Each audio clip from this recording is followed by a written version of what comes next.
Pada tanggal 17 Agustus 1945, pukul 10, bertempat di Jalan Pegangsaan Timur 56 Jakarta, Bung Karno dan Bung Hatta atas nama bangsa Indonesia memproklamasikan kemerdekaan Indonesia. Proklamasi.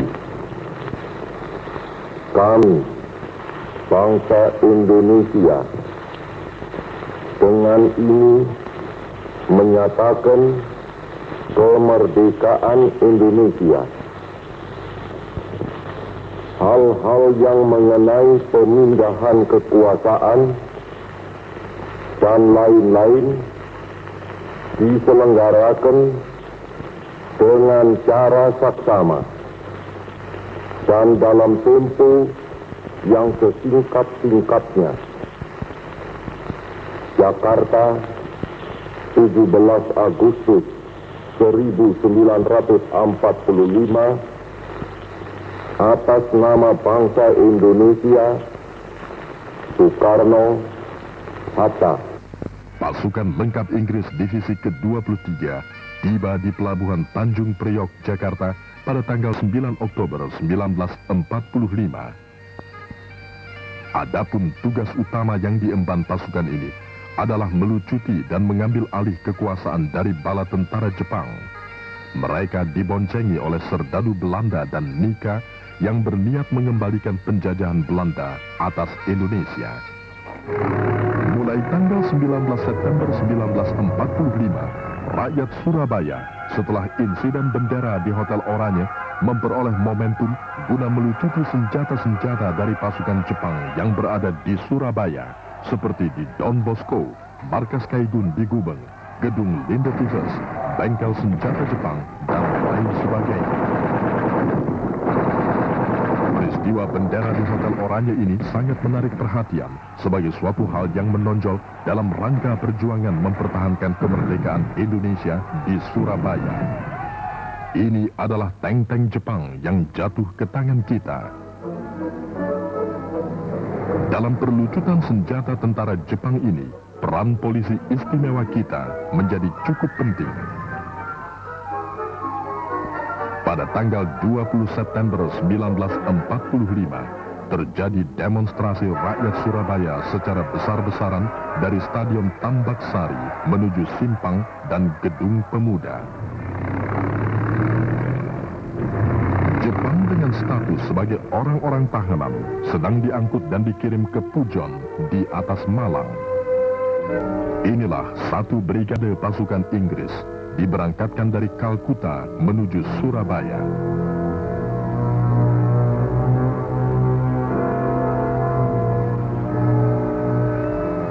Terlihat pemuda arek-arek Surabaya sedang memperhatikan dan berjaga-jaga di sekitar pelabuhan dan dengan mempergunakan perahu motor sedang mengecek kedatangan pasukan Inggris dengan kapal angkut di Pelabuhan Tanjung Perak, Surabaya.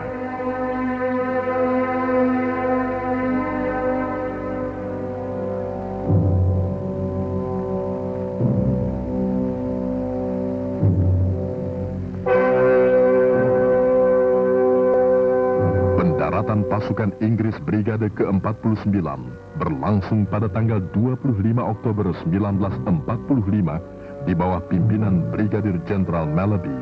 Brigade yang dikirim ke Surabaya ini merupakan sebuah brigade grup infanteri India ke-49 yang umumnya dipimpin oleh perwira-perwira Inggris dan India. Rakyat Surabaya menonton yang sedang berbaris. Semboyan dalam bahasa Inggris yang tertulis di papan besar itu menolak kedatangan pasukan asing di bumi Indonesia.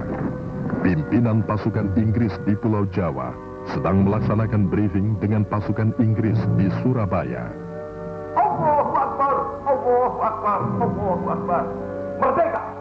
Bung Tomo mencela pasukan lebih dengan terang-terangan mengambil dan merampas hak kedaulatan bangsa Indonesia dengan menyerobot gedung RRI di Simpang, Surabaya, gedung Internasio, Rumah Sakit Darmo, kantor besar kereta api, dan lain-lain tempat milik Republik Indonesia di Surabaya. Rakyat Surabaya dengan segala kemampuan dan kekuatan yang ada membela kedaulatan kita yang dilanggar, dan terjadilah tembak-menembak dengan pasukan Inggris. Akibat dari tindakan semena-mena dari Malaby ini, maka kemarahan rakyat Surabaya semakin menjadi, dan akhirnya terjadilah pengerusakan dan pembakaran terhadap gedung RRI di daerah Simpang. 1 peleton pasukan Inggris habis ditelan api. Pertempuran 3 hari terjadi terus antara pejuang-pejuang arek-arek Surabaya dengan tentara Inggris. Presiden Soekarno dan Wakil Presiden Muhammad Hatta didatangkan oleh Inggris ke Surabaya untuk menghentikan tembak-menembak dengan arek-arek Surabaya. Kemarahan rakyat Surabaya baru dapat diredakan ketika Presiden Soekarno dan Wakil Presiden Muhammad Hatta tiba di Surabaya pada tanggal 29 Oktober 1945 atas permintaan sekutu untuk menyelesaikan persengketaan antara pemuda dan TKR di satu pihak dengan tentara Inggris di lain pihak, dan terjadilah gencatan senjata. Setelah berlangsungnya perundingan di Surabaya, terlihatlah suasana tenang di kota Surabaya dari atas, bahkan bendera merah putih tetap berkibar megah.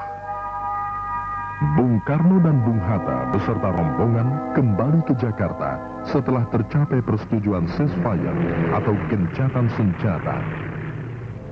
Di Moro Krambangan terjadi pemeriksaan barisan yang dilakukan oleh Manser terhadap pasukan induk Inggris yang baru tiba lebih dari 1 divisi di Surabaya pada tanggal 4, 5, dan 6 November 1945.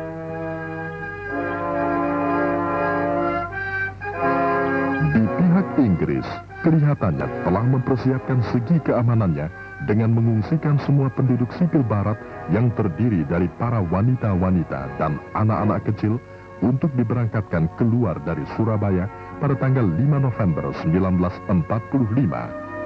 Di samping itu, arek-arek Surabaya yang terdiri dari pemuda pejuang juga tidak ketinggalan, yaitu mempersiapkan pasukan dengan mengadakan latihan bersama untuk mengantisipasi kedatangan pasukan Inggris di Surabaya.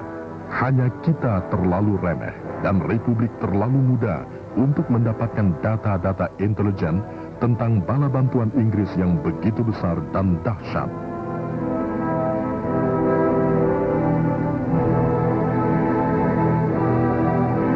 Pada tanggal 6 November 1945, pasukan Inggris dalam pertemuan di Singapura memberangkatkan beberapa pesawat dari Skadron RAF dari Pelabuhan Udara Singapura, Changi, menuju Surabaya melalui Jakarta dan Semarang.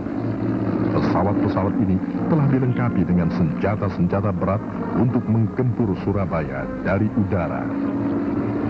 Ini adalah pemeriksaan barisan tahap akhir oleh Manser yang didampingi oleh Hawthorne pada tanggal 7 November 1945 terhadap 1 divisi pasukan Inggris yang sudah berada di Surabaya, dan sekaligus memberikan lampu merah bahwa penyerangan terhadap kota Surabaya akan dilaksanakan dalam 1 kekuatan penuh yang benar-benar sudah terhimpun di tanah Surabaya. Di samping itu, para pejuang Surabaya juga telah mencium gelagat yang kurang baik dari pihak Inggris dan telah berjaga-jaga di sekitar pelabuhan Surabaya. Pada tanggal 9 November pagi, pasukan Inggris dengan kekuatan sebesar 1 divisi, baik dari udara, laut maupun di darat, telah dipersiapkan sepenuhnya untuk mengadakan penggempuran terhadap kota Surabaya.